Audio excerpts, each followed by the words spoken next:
hello. Thank you for joining us again here at Spindle City Straight Talk. I'm CJ Ferry. And I'm Bob Chip Camara. How you doing? And we've had an interesting week. I don't know if you've been following all the news, but as usual, we do. I think the first thing we're going to attack is, the fire department. We've got a lot of things going on in the fire department, not just this week, but all along. And I think it started basically with our chief finally tendering his resignation because he couldn't be reappointed or recontracted to a position as chief because he never took the civil service exam.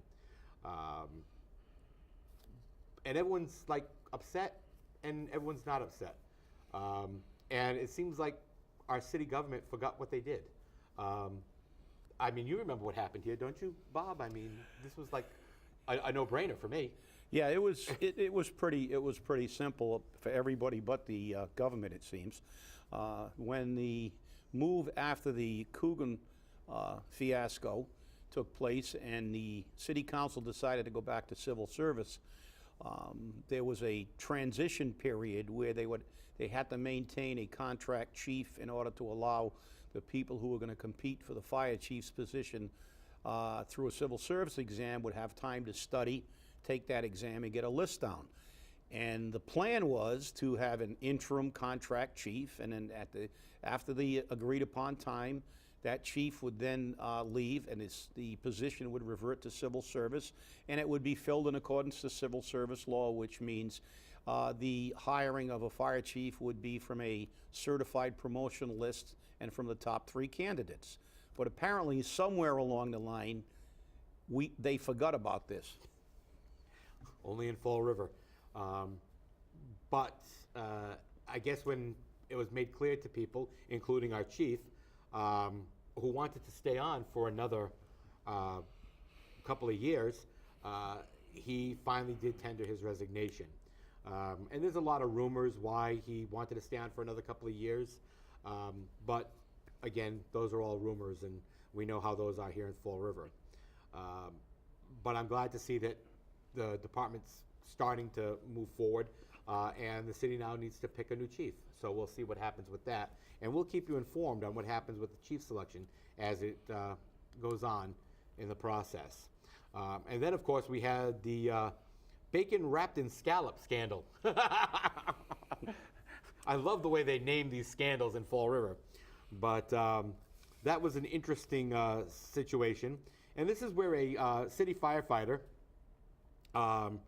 was, and it's not just a firefighter, he's a department captain, was given a 4-day suspension for filing a false report against a fellow firefighter. That's kind of dramatic, and I mean it's also very questionable for our department. Don't you think, Chip? I mean, this could have some very big legal ramifications, can't it? Well, it is extremely distressing because this is a big deal. And I know both of the individuals involved, and ironically, one of the individuals' names is also is, if you read the Herald News article, it's the same as the article's name. But he's a fire captain, and at the time he was an acting district chief, and he wrote a report about another individual who was an acting lieutenant, and from what we read in the Herald News accounts, there was a misrepresentation of fact or what actually happened. And he was suspended. But this has far-reaching implications and ramifications for everybody concerned. Number one, the department.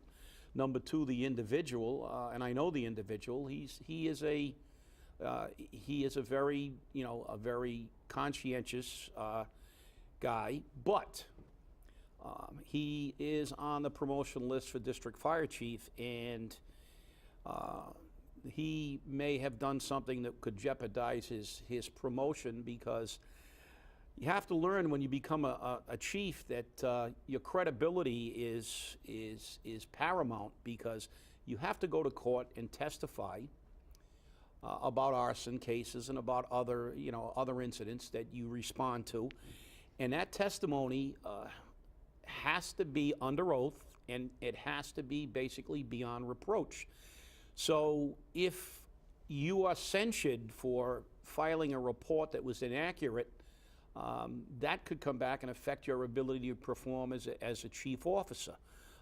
And it's not a good thing for the individual. And unfortunately, sometimes they don't learn this unless they learn it the hard way. And this could have ramifications on his career, and that's tragic.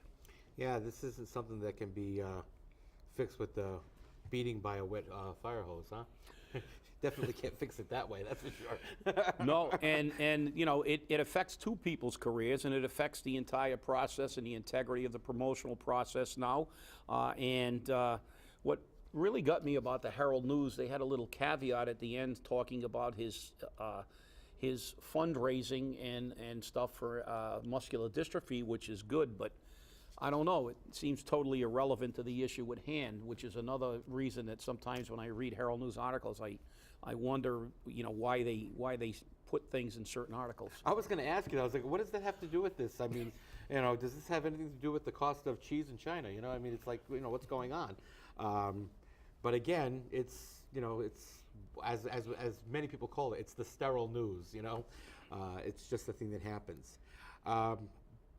But continuing on with the fire department, you know, we still haven't heard anything about the much needed and, you know, greatly depended upon SAFER grant, which we've broke out our, you know, seeing balls, our crystal balls, and we've looked and we've, you know, called out to all the people who read cards and the tarot and sand and tea leaves and everything else, and nobody can see any SAFER grant money coming down the pike, at least anything that's substantial enough to pay for all these firefighters. So I have to ask myself, and you know, I'm sure my esteemed colleague here will ask himself the same question: how do we pay for this if we don't get them? And how do we keep our fire department at operational status, especially if we have to lay off firefighters? I know that's a question that a lot of people in Fall River are going to have, because I know that, and you know that history has shown that the city's going to come forward and say, well, if we don't get a tax rate increase, we're going to have to lay off, you know, 49 firefighters. So we're going to need a Prop 2.5 override. Or, you know, if we don't get a property tax increase, we're going to have to lay off firefighters and policemen. And of course, that scare tactic always seems to work, and everyone seems to vote for it.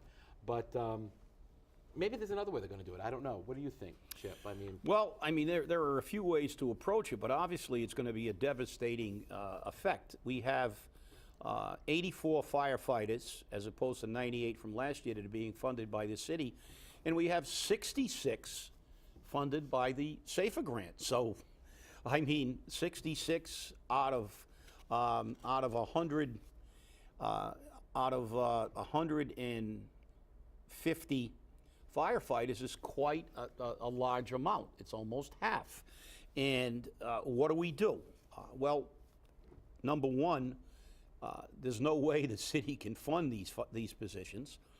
They also have to pay unemployment benefits to the people who lose their positions, which means more people will go because to allow them to have money to pay the unemployment benefits. But there are a couple ways that they can deal with this. One is to move apparatus around and get them in locations where they can respond within the parameters of the NFPA, the National Fire Protection Association 1710 standard for manning and arrival at fire scenes. And there was a study done some years ago which said that with some movement of equipment, that we could sustain adequate fire protection with fewer men. And actually, I proposed a 5-year plan to do just that in the event we had a catastrophic reduction in manpower. Another option is to have the remaining firefighters work a longer work week. The problem with that option is that if you ask them to work longer work weeks, you have to pay them more. Now, that's a double-edged sword. if they're working a longer work week, and you pay them more, the salaries then have to go up proportionately. And when they retire, obviously, it will put even a greater strain on the retirement system to stay solvent, because, you know, if a firefighter salary goes up 15 or 20% now and then continues to go up, you know, it's going to be a very difficult thing to sustain over the course of over the years with our retirement system, which has already been strained to the max because they continue to dip into it. Politicians do, because technically that system should have been funded by 2010, but the fact is the system is in trouble. Yeah, it's right now our retirement system for city and state and municipal employees is underfunded. I mean, and this is a thing that they're looking at nationally, not just here in Massachusetts, because if a city, town, county, or state has a financial crisis and has to go into receivership or bankruptcy, that pension system can be severely impacted by the bankruptcy courts. And I mean, you look at what just happened in Detroit and what has happened, what they're trying to do in Chicago, and what, you know, has happened in other states. It's a dangerous system, and it puts a heavy tax on the taxpayer. And when you're looking at, you know, pay increases of 15 or 20%, that's substantial increases in pension plans. You're right, and the other problem is that the people who had absolutely nothing to do with the problem, the people who went to work every day, the firefighters, the police officers, the city workers, and paid into the pension system in good faith, are the people who end up being penalized, not because of anything they did, but because of government, because government didn't run the pension system properly. When the Massachusetts pension system was created, and one of the architects of that was a man called John Jennings, who was the chief financial officer of the Boston Retirement Board and also a treasurer in the International Association of Firefighters, and one of the most knowledgeable people I ever met about pensions. The system was supposed to be fully funded and self-sustaining by the year 2010. However, with people dipping into pension funds and not funding pensions according to the way it had been projected to be done, the system is still not fully funded, and it probably never will be. And rather than being fully funded, it may go away and hurt the people who work their entire life with the idea that they took a civil service position because of a decent pension system, and they'll be left with virtually, most of them don't have any Social Security, and they'll be left suffering the burden again of incompetent government.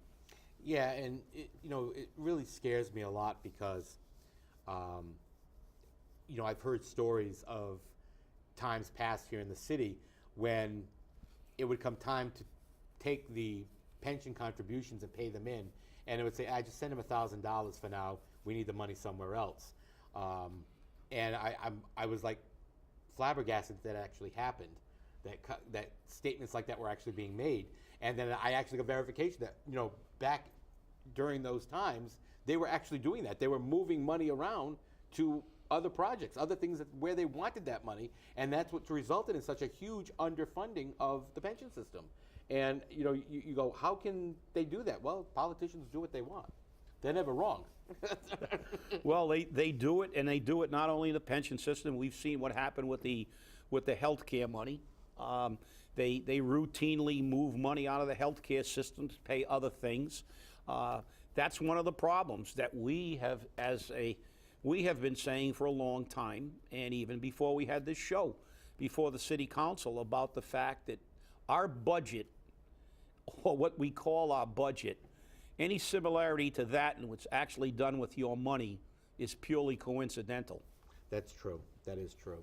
And it was interesting because I was in Government Center this week, and I ended up speaking to a couple of key people about issues here in the city. And with the recent snows, did you know the city was having a difficult time finding plowing contractors? And you'll never guess why. Because the city has gone onto a situation where they're requiring that all the contractors have GPS tracking systems in them, so they know they're working. Now, would anyone ever want to fraudulently bill the city for work and think they could get away with it? I don't think so, do you? I find it difficult to believe, but then again, I remember all the complaints about people saying my street didn't get plowed, but people got paid. Exactly, and the first snow of the season for which was barely any snow on the ground, it turned more into a slush storm. $80,000 so far, and for what? For slush. We needed more salt and sand than we needed plows. There was one plow that just kept going around in a circle in my neighborhood, so it's interesting to see. But if you're a snowplow driver and you want some work, please go see the city. I'm sure Ken Pacheco can find a place for you. Let's get on to Shawn Cadime. Now, here's another issue. If you remember correctly, in the days before we're not going to renew his contract, nobody liked Shawn. Everybody had something negative to say about Shawn's job. Nobody wanted him. He didn't know what he was doing. And I'll be very honest, neither of us really had a lot of glowing remarks to say about him. And the one thing that I want to make very clear to our viewers and to the city employees and politicians who may be watching, what we say about a person doing their job is about a person's job and their job skills. It has nothing to do with the person personally. That even goes to the politicians. Okay, we are not passing a personal judgment on you. We can make our comments on your job performance and have a beer with you afterwards or a dinner with you afterwards. But recently that has shown not to be so true. But right after the mayor decided not to renew Shawn's contract for reasons unknown, they're personal, as has been stated, all of a sudden all these city councilors and all these people forgot what they said about Shawn beforehand, and now he's wonderful, and he's why the city's the way it is, and the Department of Revenue has such great respect for the man, and he took us out of our financial crisis, and the man did his job. The man filed the reports that were necessary to be filed that other mayors have failed to do, other treasurers had failed to do, other city administrators had failed to do. He did his job. That's not something glorious, that's his job. He just did it. Okay? Granted it was done, granted DOR was happy that it was done, and we were happy it was done because now we were able to run our own money. But he did his job. I mean, his greatest claim to fame is that we have more debt. I mean, if that's something to be proud of, then bang your chest. The other great claim to fame you have is that you can fraudulently say that the city finances are wonderful to investors. Great. Pound your chest. I mean, do you disagree with me? I mean, please. No, I don't. As a matter of fact, I will say that the Department of Revenue is happy with Shawn because he got the reports in on time, not because he's some kind of magician. It may be the old never speak ill of the dead syndrome they're using because he lost his job. But the fact is, Shawn Cadime may have great financial acumen, but the fact is, when he was a city administrator, he didn't do anything. What he did was he raised taxes, and he pulled more credit cards in the form of bonds.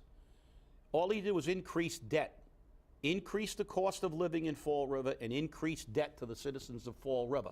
If you think that's a good city administrator, well, you and I disagree on what a good administrator does. A good administrator would be somebody who held taxes down and reduced our debt.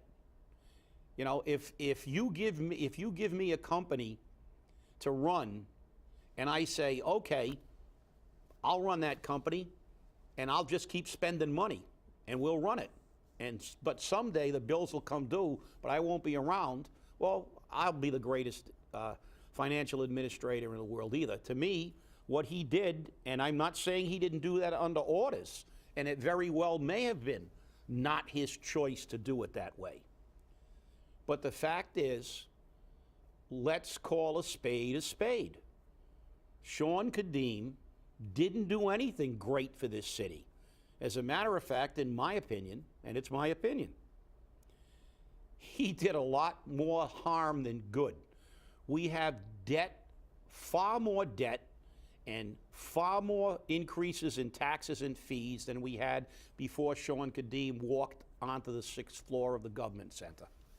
You know, and maybe this is why we need to look at, very seriously look at, who's hired to replace the position of city administrator.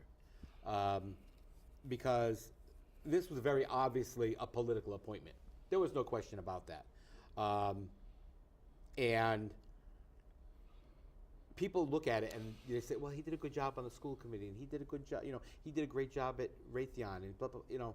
We don't know what he did at Raytheon. You know, we can't even get a background of him at Raytheon. You know, we can go there and ask him, but they're not, you know, he worked here from this state to this state, and that's about it. You know, Raytheon is a government contractor. Everything is, you know, eyes only. It's all secret and hush hush.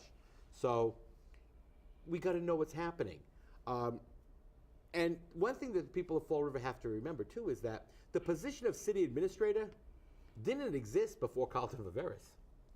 I mean, this position was created in the great reorganization of city government. I think that was more like the big flop. Well, it was a reorganization that whose primary intent was to create positions and give pay raises to people who were in with the Carlton Viveris administration. And that's new why.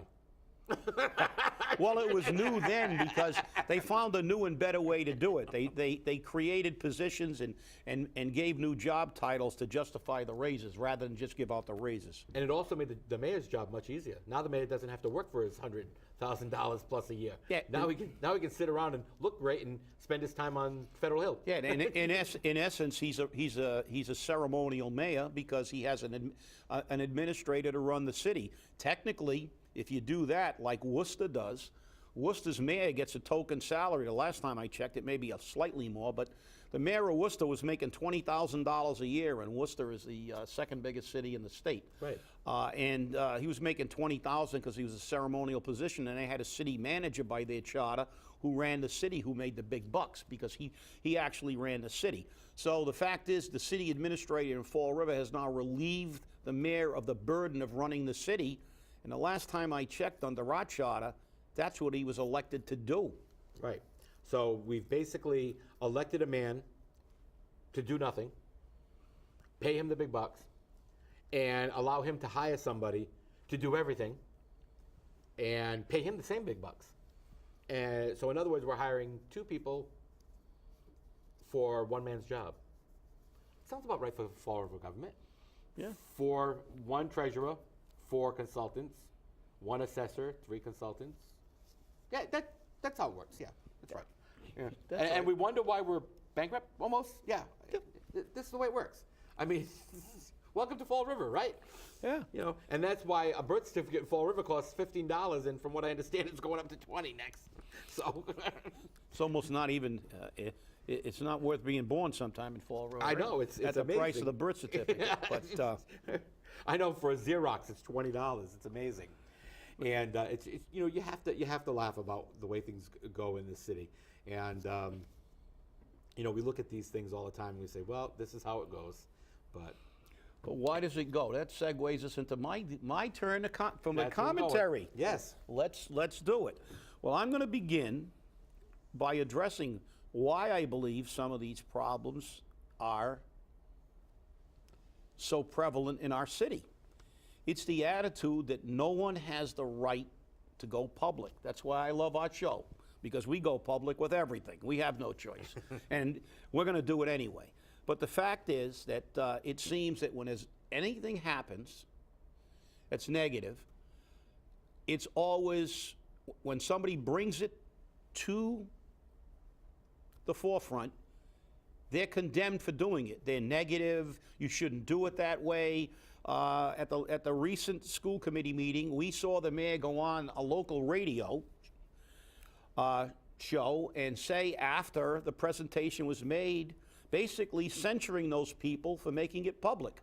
Well, Mr. Mayor, City Council, and School Committee, they didn't have any choice, because you want them to do it in-house when we saw people get up there and say they'd been trying for as long as 2 years to deal with it in-house.